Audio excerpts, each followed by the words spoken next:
Welcome to Trending Unpack, the show where viral stories meet calm, curious analysis. We are starting today with an event that, for a few really dramatic days, just absolutely dominated global feeds. We're talking about the incident that became known almost instantly and internationally as the Hong Kong Inferno. It was just a massive visual shockwave. I mean, if you were scrolling through any platform at all recently, you almost certainly saw it. Oh, you couldn't miss it. Exactly. The footage was it was dramatic, terrifying. You had these clips of flames just racing up the side of a high-rise structure. Yeah, it looked like it was swallowing floors in just a matter of minutes. Within minutes. And then, you had these other videos, which were even more raw and desperate, of residents on the upper floors trying to signal for help. The speed at which this story moved was, well, it was astonishing. This incident just surged globally. It felt like it happened almost instantly across all the short-form video platforms. Well, the images were so immediate and I think so profoundly unsettling. Yes, they really captured that universal fear of a vertical crisis, in an environment that feels impossibly dense, impossibly contained. It's the visual shorthand for a loss of control in a world that we think is perfectly engineered. Right. And that profound sense of immediate danger is exactly why we need to slow down and really analyze it. I mean, our mission here is to move well beyond just those sensational clips. Yeah, to get behind the spectacle. Exactly. We want to meticulously unpack the chaos and look at the structural, the urban, and the deeply cultural factors that all converge to make this fire and its coverage so incredibly intense. What does this fire truly reveal about the systemic realities of life in one of the world's most hyper-dense cities? Okay, let's unpack this by starting with the case breakdown, because the context here, the location, the type of building, it really dictates everything about how this disaster unfolded. This isn't just any urban fire. No, absolutely not. It's a fire in Hong Kong. And that setting is critical. We are talking about a high-rise structure in a district of Hong Kong, a city that's it's world-renowned for its vertically packed residential and commercial towers. And the building itself, it wasn't one of those new gleaming glass towers, was it? No, not at all. And that's a key point. The structure in question was an older mixed-use building, so residential and commercial. It's the kind of building that really makes up the backbone of a lot of Hong Kong's housing stock. So we're talking, what era? Possibly dating back to the 1970s or 80s, that period of rapid development. The time of day was also crucial, right? Yeah. A fire at night versus during a peak hour. Those are two completely different scenarios. Two vastly different challenges, precisely. The timeline that emerged showed a very aggressive, almost explosive spread once the fire really took hold. And while the exact trigger is still, subject to an ongoing investigation, Of course. the initial moments of the blaze were captured on numerous civilian cameras, and that provided the raw material for that whole viral surge we saw. So it went from a small internal issue to something much bigger, very fast. Incredibly fast. The fire quickly transitioned from an interior incident to an exterior vertical crisis. And that mechanism, that's what shocked global viewers the most. Let's detail that visual shockwave, because you're right, that's what defined the immediate global perception of this. You saw these flames just aggressively climbing the exterior facade of the building. It wasn't just, creeping from window to window internally. Right. No, it was a terrifying race to the top. The footage showed smoke billowing out, sure, but then the flames themselves, they appeared on the external walls and they were traveling with just alarming speed. And then on the ground. On the ground, we saw these immediate widespread images of adjacent streets just filling with thick smoke, the chaotic glare of flashing sirens, and critically, numerous reports and clips highlighting blocked access points. So getting help to the fire was a problem from the start. A huge problem. So this wasn't just a fire. It was a demonstration of the physics of fire in a dense, vertical, and somewhat obstructed environment. The sheer amount of visual evidence was overwhelming, and it led to this immediate, widespread public confusion, right? People didn't know the origin, they didn't know the scale of the damage. And this rapid circulation of short, decontextualized clips is what defined that initial narrative globally. It focused solely on the spectacular nature of the vertical fire. Which is where we need to switch gears, I think. Move from the spectacle to the systemic response. Because the emergency response timeline is fascinating. The visuals looked absolutely catastrophic, but Hong Kong has a long history of high-rise life, and because of that, it has a highly, highly trained fire service. the Hong Kong Fire Services Department, the FSD, they're considered world-class, aren't they? They are. So what specific challenges did they face here that might differ from, say, firefighting in a less dense city like Los Angeles or something. Well, even for a world-class service like the FSD, this was an extreme test. They were facing what's known as a fully developed fire in a complex, older structure, and that was coupled with that restricted access we mentioned. So a nightmare scenario. Pretty much. Their immediate actions included a massive deployment of specialized teams and, notably, conducting what are accurately termed high-elevation rescues. High-elevation rescue. Yes. When a fire spreads vertically like this, the complexity of rescue operations just multiplies exponentially. Can you tell us a bit more about those? What does that actually entail in a place like Hong Kong where the buildings are packed so closely together? It requires a lot of ingenuity and very specialized gear. They're relying on equipment like super long aerial ladders, which can sometimes extend over 20 stories. Wow. And they have specialized units trained in things like rope access and urban search and rescue techniques. They often need to breach windows or access floors from an adjacent rooftop if a building is even close enough to do that. And in this case, the video showed people trapped way up high. Exactly. The viral clips showed residents trapped well above the effective reach of any standard ground-based equipment. That forced the crews to rely on these very sophisticated internal ascent and external maneuverability tactics. And all this is happening while the world is watching. And there's this uncertainty about the human cost. That anxiety, fueled by all these conflicting amateur reports, must have added so much pressure. It did. The early information circulating online, it often included these conflicting reports about casualties, which naturally created immense public fear before the authorities could stabilize the information stream. So the FSD is not only fighting the fire. They're fighting the fire while also managing the expectations and the fears of a hyper-connected public that is watching everything in real time. It's an incredible amount of pressure. Okay, so let's get into the structural heart of the matter here. Yeah. The fire safety context. Yeah. This is where the raw, exciting footage gives way to the engineering and maybe the policy failures that led to this event. Right. The architectural mix in Hong Kong creates these unique and, frankly, terrifying firefighting difficulties. It truly is a study in architectural evolution and stagnation. You have these extremely modern, state-of-the-art skyscrapers built to the highest contemporary standards. Full compartmentalization, advanced sprinklers. Fire-rated everything. And they're sitting shoulder to shoulder with these much older buildings, some dating back to that rapid development phase from the 60s to the 80s. And those older structures, even if they're structurally sound, they present these hidden fire vulnerabilities. Systemic vulnerabilities that the modern eye often overlooks until an incident like this happens. And these vulnerabilities are specific, right? They aren't just general signs of aging. The sources we look at point to several key issues that complicate fire spread in the city, the true structural villains that the viral clips just can't capture. That's absolutely right. And we have to start with the fundamental problem: aging infrastructure. It's as simple as that. Many of these older structures just lack the full modernization of fire safety systems we expect today. Like what, for instance? Well, they often operate on legacy electrical wiring that was designed for a fraction of today's power load. Think about it. No one in 1975 had multiple computers, big screen TVs, and all the gadgets we have now. So the systems are just overloaded. Constantly. And they may lack modern internal features like pressurized stairwells, which are designed to keep smoke out during an evacuation, or they might not have up-to-date internal compartmentalization. Compartmentalization, that's a key term. For anyone listening, can you just briefly explain how a modern building is designed to fail differently than these older structures? Certainly. Modern fire codes mandate compartmentalization. It means designing floors and even sections of floors to be like self-contained fireproof boxes. So the fire stays put. The idea is if a fire starts in one unit, it's supposed to stay there. It's contained by fire-rated walls, doors, ceilings, ideally until the sprinkler system activates and puts it out. And in the older buildings. In many of these older Hong Kong structures, that level of compartmentalization simply doesn't exist. Or, maybe more commonly, it's been compromised over decades of renovations. People knock down walls, they put in new wiring. So the fire has clear pathways. Clear pathways. Through ventilation shafts, internal stairwells, utility runs, it can spread quickly, both horizontally and then, as we saw, vertically. Then you have the inherent urban planning issue that complicates everything. Just the congestion at the street level. Urban congestion and narrow roads are a massive daily challenge for the FSD. Hong Kong's rapid, dense development meant prioritizing housing and commercial space over, wide access corridors. Right, there was only so much space to build on. Exactly. So this means that these narrow streets inherently complicate fire truck access, and they can drastically slow down response times. Every minute counts in a high-rise fire. Every second.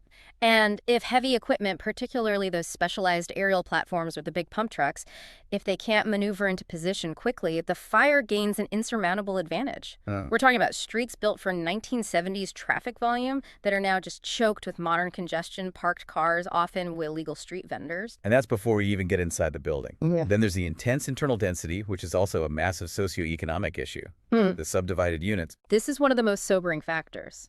The presence of these densely clustered subdivided units, which are often tiny, sometimes windowless spaces carved out of larger, formerly standard flats. To maximize rental income. Precisely.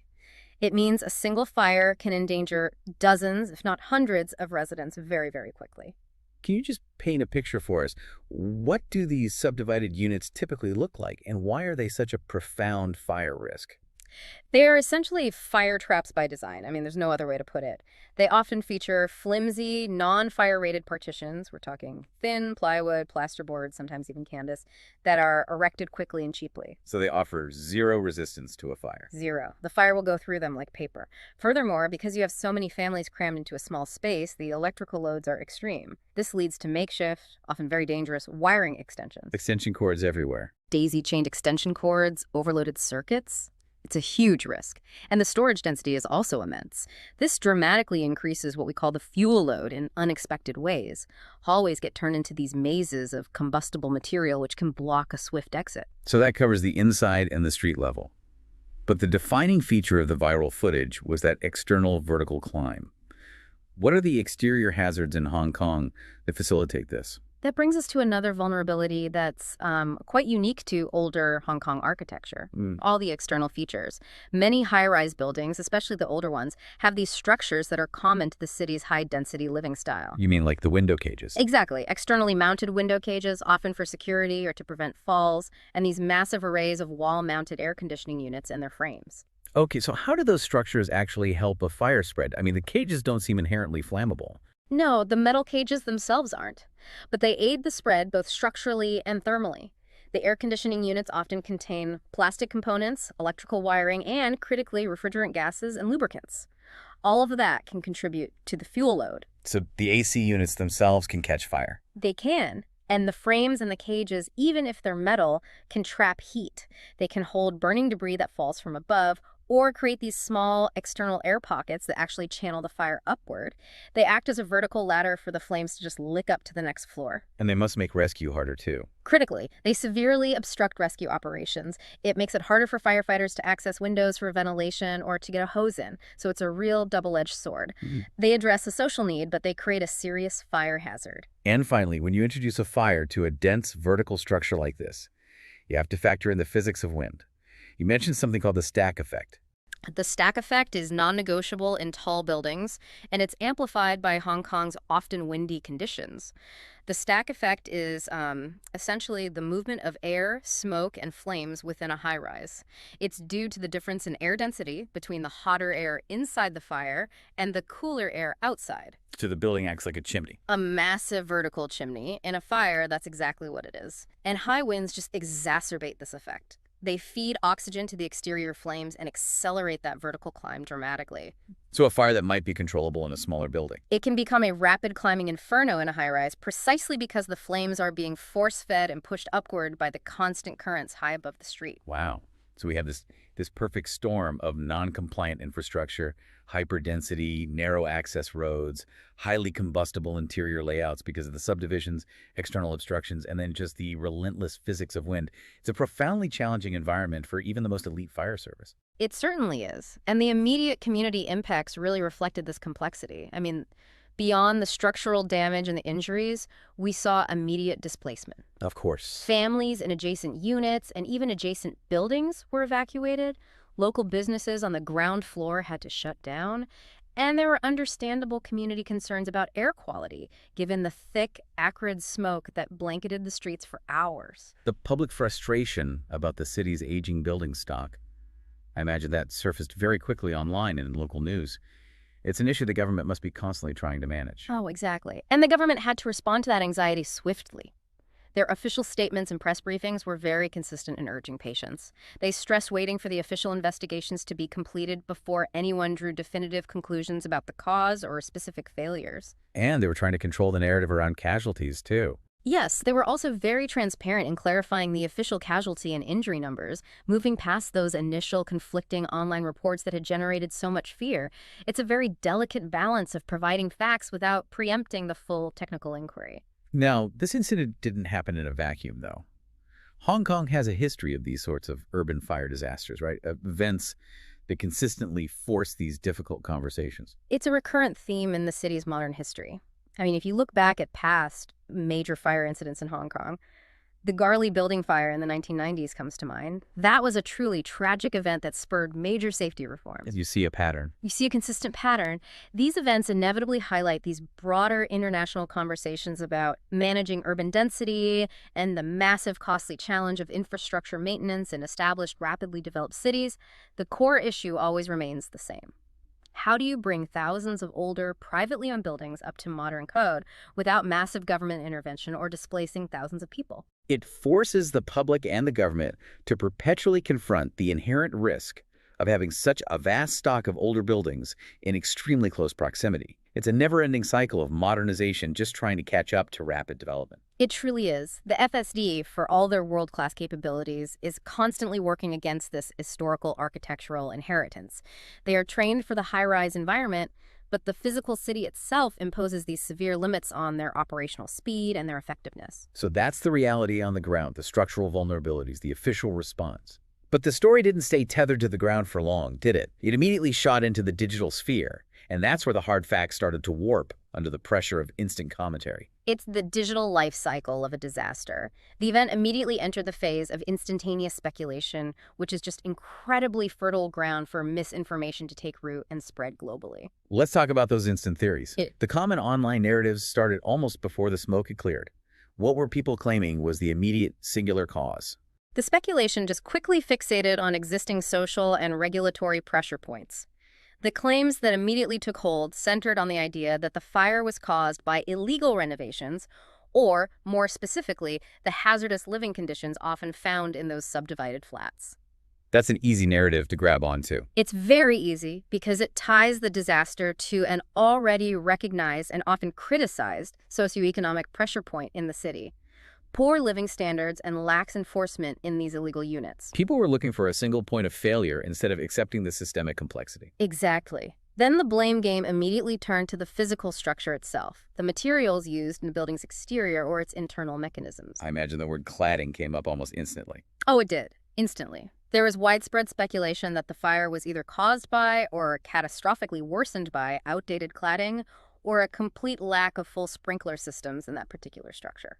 Cladding in particular has become such a global flashpoint. It has, especially since the horrific Grenfell Tower tragedy in London. Any external fire in a high-rise now immediately raises fears about flammable facade materials acting as the vertical fuel source. For listeners who may not be familiar with the specifics, can you just explain what exactly is the danger of outdated or non-fire-rated cladding? How does it relate to the physics of that vertical fire spread? Sure.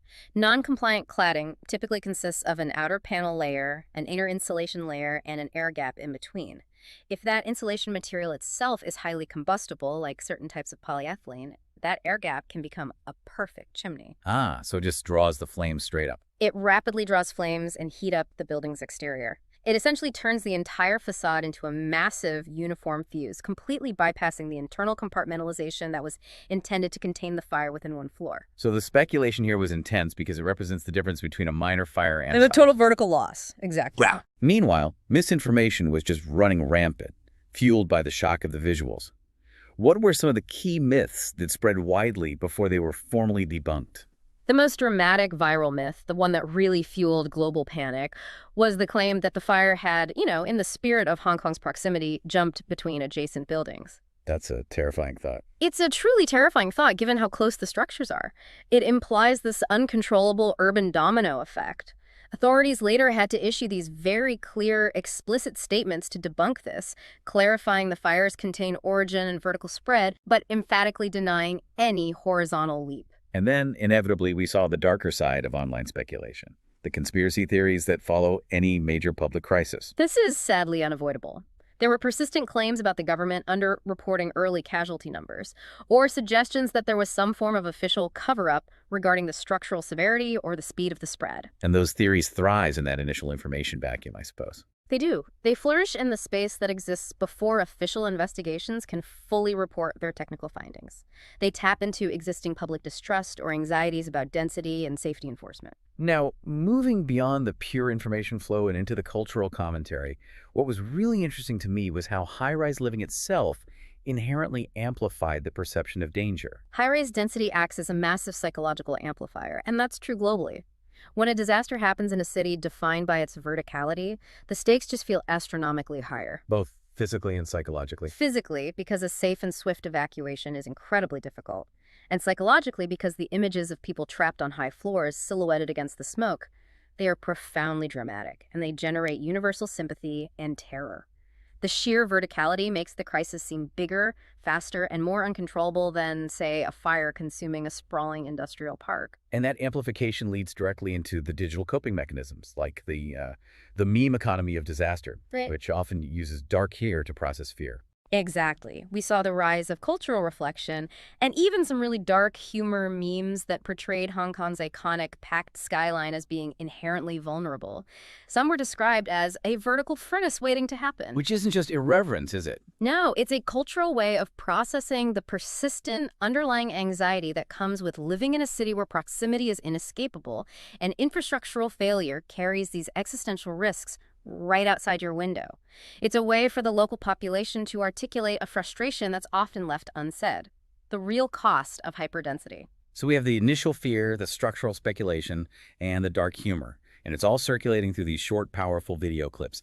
How did this immediate high-drama visualization shape the global perception of Hong Kong? It creates a powerful, immediate narrative that is critically divorced from its context. The rapid circulation of these short clips, which are fundamentally designed to capture maximum drama, shapes global perception long before any verified facts are established. So a viewer in London or New York sees one thing. A viewer in London sees the flames racing up a building. They don't see the specific complexity of the 1970s building code that allowed for inadequate compartmentalization. They don't see the traffic jam that critically slowed the aerial ladder's deployment. The immediate, terrifying image just overrides the systemic and, frankly, boring data. And all of that converged into these massive social media debates, extending far beyond the immediate casualty count. What were people arguing about primarily? The debate centered almost entirely on municipal building safety regulations and the inevitable, crushing challenges of infrastructure maintenance. The discussion wasn't just how the fire started, but why the entire system allowed it to spread so far so fast. How do you retroactively modernize thousands of older, privately owned buildings in an extremely dense environment without incurring astronomical costs or displacing huge segments of the population or collapsing the housing market? It's an intractable policy challenge. So intractable that this fire forced everyone online to confront it immediately. That brings us to the analysis moving past the initial viral theories and the drama to figure out what experts now say actually drove this fire. What is the consensus among engineers and fire safety experts about the true fuel of this blaze? Well, we have to move past that desire for a single point of failure. It wasn't just the wiring in one subdivided flat, and it wasn't just the cladding, although those were certainly factors. The combined source material suggests that the blaze's rapid, catastrophic spread was fueled by a synergistic combination of systemic long-term vulnerabilities. So it's not the trigger, but the environment itself that's the real problem. A failure of the system to prevent escalation. Precisely. We have to look again at the critical role played by those external exposed features. Those omnipresent air conditioning units, the external frames, the facade features common on older buildings. They acted as a thermal and structural ladder. They provided small pockets of fuel, and more importantly, a path for the fire to escape the relatively contained space of the flat and use the exterior air supply. And when you combine that architectural failure with the natural environment, the wind, it just created a runaway train. Absolutely. The high wind factor essentially provided forced induction, force-feeding oxygen to the fire as it climbed. This facilitates an explosive vertical spread that is nearly impossible to halt once it gains momentum, even for a world-class fire service. The fundamental reality is that these older structures, the ones lacking the full modernization required by today's codes, they present a systemic, ongoing risk that is constantly just ticking beneath the surface of urban life. This highlights the urban paradox you mentioned earlier. Why do disasters, both physical and informational, spread so quickly in dense cities like Hong Kong? The paradox lies in the trade-off. Density is efficient, allows for economic dynamism, incredible transport links, a concentration of culture, but the proximity of structures and the immense concentration of people magnify everything. It creates a compression of risk. They magnify the actual danger. Because structures are so closely packed, offering fewer buffers. And they magnify the emotional and the global informational response because millions of people are capturing, sharing, and reacting simultaneously. There's no such thing as a quiet crisis in a hyperdense, connected city. That compression of risk and information leads us directly to this crucial discussion about viral distortion. While that immediate footage grabs our attention, how severely does it skew our early understanding of what actually happened? It severely distorts it by prioritizing spectacle over causality. The footage captures the spectacular climax, the flames racing up the side of the building, but it almost always misses the critical, mundane context that allowed it to happen. Like the access roads. Exactly. The narrow, choked access roads that delayed the arrival of the hydraulic platform. Wow. Or the decades-old internal piping systems that might have failed a water pressure test. Or the specific high wind factor on that particular day. The vivid, immediate spectacle just completely overrides the slow, systemic story of decay. So let's end our analysis with a more balanced view of urban resilience. Because despite these overwhelming structural vulnerabilities, Hong Kong's system clearly has significant strengths too. It does. The resilience lies fundamentally with the human and the organizational element. Hong Kong has a highly trained, highly adaptable fire services department that is routinely capable of conducting incredibly difficult high-elevation rescues under immense pressure. Their operational readiness and their specialized equipment are world-class, designed specifically to tackle the vertical nature of that city. But the vulnerabilities remain tied to the physical constraints of the existing city fabric. The vulnerabilities are intrinsic to the built environment. It's the constant challenges posed by older building stock that requires constant, massive public and private investment to upgrade. It's the narrow access points that limit how you can deploy technology. And it's the unique physics of fires in extremely tall, closely packed structures. It is an ongoing, complex negotiation between the desire for modernization and the reality of the existing infrastructure. So what does this local Hong Kong event mean globally? Why did it trend so dramatically outside of Asia, resonating with viewers everywhere from Berlin to Toronto? It dominated global trends because it touches on universal systemic problems faced by almost every major global city that has experienced rapid growth or contains aging high-rise towers. It really raises three fundamental questions that every city manager has to confront. And what are those three questions? First, the sheer difficulty of large-scale evacuations in high-rise areas, that's a planning nightmare that very few cities have fully solved. Second, the relentless pressure for infrastructure maintenance and expensive large-scale retrofitting, especially for fire safety upgrades like installing sprinklers or replacing cladding. And the third? And third, managing disaster psychology in a hyper-connected, hyper-dense world where every moment of chaos is instantly broadcast globally. It resonated internationally because structurally and psychologically, we are all facing very similar vertical challenges. This incident was such a stark reminder that incredible urban density, while it represents economic efficiency and growth, comes with this constant critical tension against aging infrastructure and the inescapable speed of modern information sharing. Viral events like this force those necessary conversations about urban safety into the global spotlight, whether city governments are ready for them or not. A critical takeaway for any curious learner is to recognize that difference between the visual climax and the systemic context. The real story is rarely just about the spectacular, instantaneous flame, but about the decades of policy choices and systemic decay that allowed that flame to flourish and to climb unchecked. We'll leave you with that thought for the week. How much of the danger around you is visible, and how much is built into the infrastructure you rely on every single day? Next episode, we're unpacking the Australia's social media ban, a sweeping proposal that sparked debate, outrage, and a whole lot of confusion. Don't miss it.